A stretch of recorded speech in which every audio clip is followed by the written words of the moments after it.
بسم الله الرحمن الرحيم الحمد لله والصلاة والسلام على رسول الله وعلى آله وصحبه ومن والاه ثم أما بعد. Today I'm going to tell you a nice real story about Prophet Muhammad sallallahu alaihi wasallam during the ascension, which we call Isra wal Mi'raj. Isra is Prophet Muhammad sallallahu alaihi wasallam going at night from Mecca to Jerusalem, Bayt al-Maqdis, Masjid al-Aqsa, Aqsa Mosque, the foremost, and then from there to the seven heavens.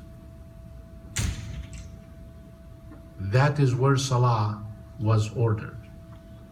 Everything else was ordered when Prophet Muhammad sallallahu alaihi wasallam on earth, except Salah, to show you the importance of Salah. When he was ascending sallallahu alaihi wasallam, by the way, you know what number one quality that Prophet Muhammad sallallahu alaihi wasallam has that made him so successful in da'wah amongst the pagans? Sidq, honesty, truthfulness. Truthfulness is what made him really successful. Why? Because if you know someone truthful and he comes and tells you something, you believe it. Unless you're arrogant. And Allah subhanahu wa ta'ala told us to be with the truthful. Ya ayyuha alladhina amanu attaqullah wa kunu ma'as sadiqin. And one of the qualities of the hypocrites is they're not truthful. And nowadays, Prophet Muhammad sallallahu alaihi wasallam told us that before the day of judgment, lying will be so much and people breaking promises. And that's why, Sheikh, someone was supposed to be speaking here today, but for some reason he broke his promise or shared promise. He or she, always he or she, because we have girls who will be speaking on that side, inshallah. They know themselves, right? But I'm not going to tell you who. So Prophet Muhammad sallallahu alaihi wasallam was the honest. He told us he passed by people with long nails from brass or copper, iron, scratching their faces and their chests. Scratching, I mean painful scratch that rips the skin. It's like you're trying to scratch meat out from a piece of breast or a thigh or something to eat it. And Prophet Muhammad sallallahu alaihi wasallam asked Angel Jibreel alayhi salam, who are these guys? He said, these are people who backbite. Backbite. When you backbite, what do? Allah subhanahu wa ta'ala told us in the Quran, do you like to eat the flesh of your brother dead? Naturally, no. Well, you're eating the flesh of your brother alive. That's worse. So just like you're chewing and scratching the flesh of your brother, the punishment for you is to scratch your own self. That is, by the way, before the day of judgment. Yes, before. And you know what we call those people? People who do ghiba, muqtab. What is ghiba? It's something that mentioning your brother or sister in something they don't like behind their back. Why would people do that? Jealousy, envy, because they're low, because they want to bring themselves up. I put you down so I can grow up. Many reasons. How are you supposed to deal with people like that?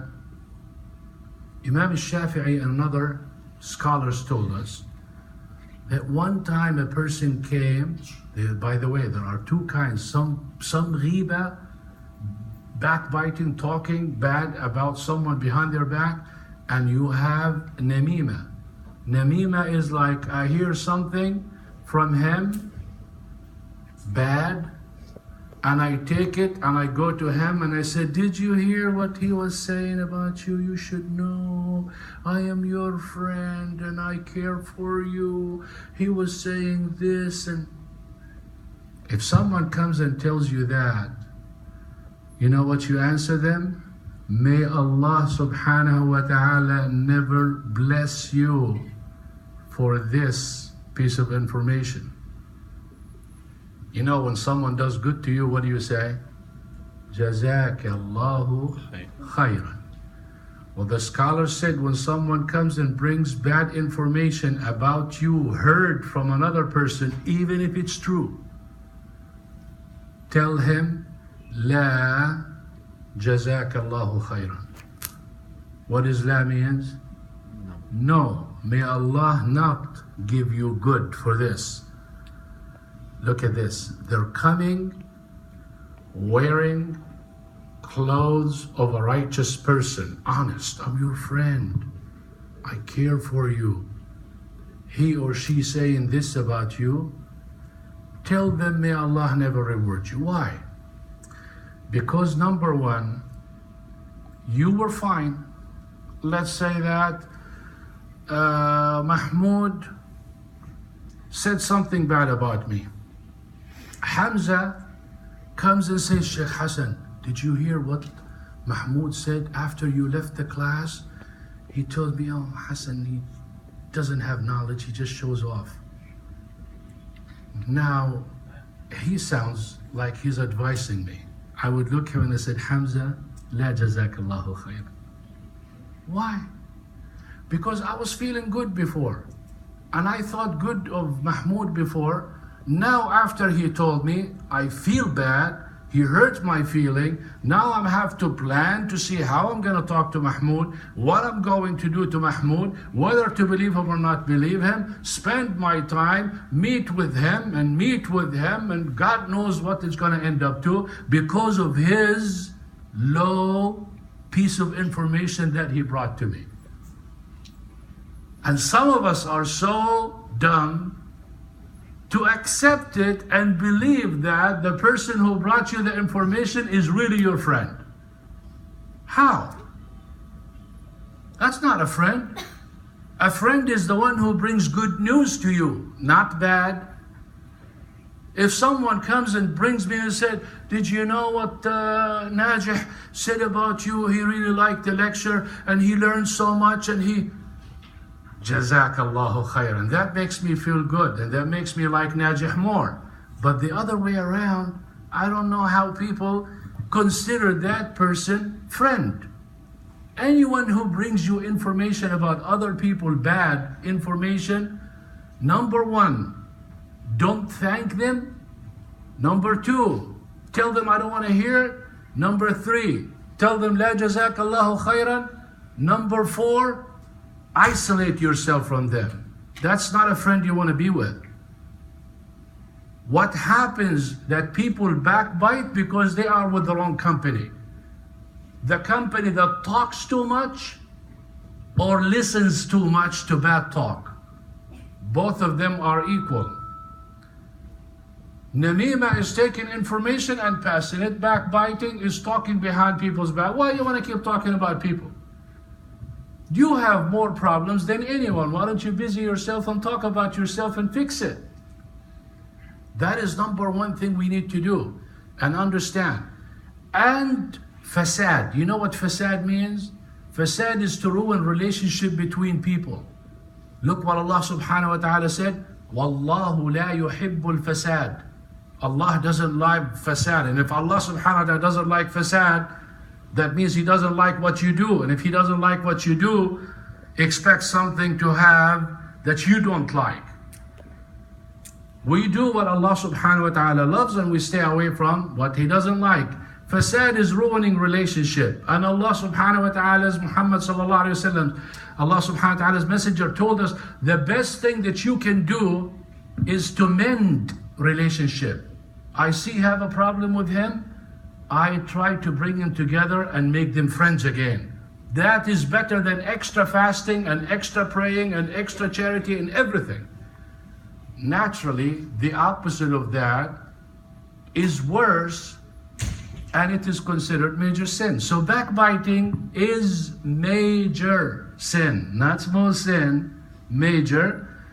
And namima, which we could call it swapping words, is also major sin. Where do you get punished on that? The day of judgment? Before that, there's something called grave. You gonna go to it? Yes or no? Yes, I'm gonna go to it, you're gonna go to it, everyone. Well, you'll be sitting in there, if you have namima, getting punished. Because Prophet Muhammad ﷺ told us that he passed by a grave and he heard punishment there, and he said, these guys in the grave are getting punished, and they are getting punished for a major sin. One of them used to carry words from one person and give it to the other, and the other one, he goes to the bathroom and doesn't care about purity. Doesn't care if he's clean or not clean, if he ruins, if he doesn't care.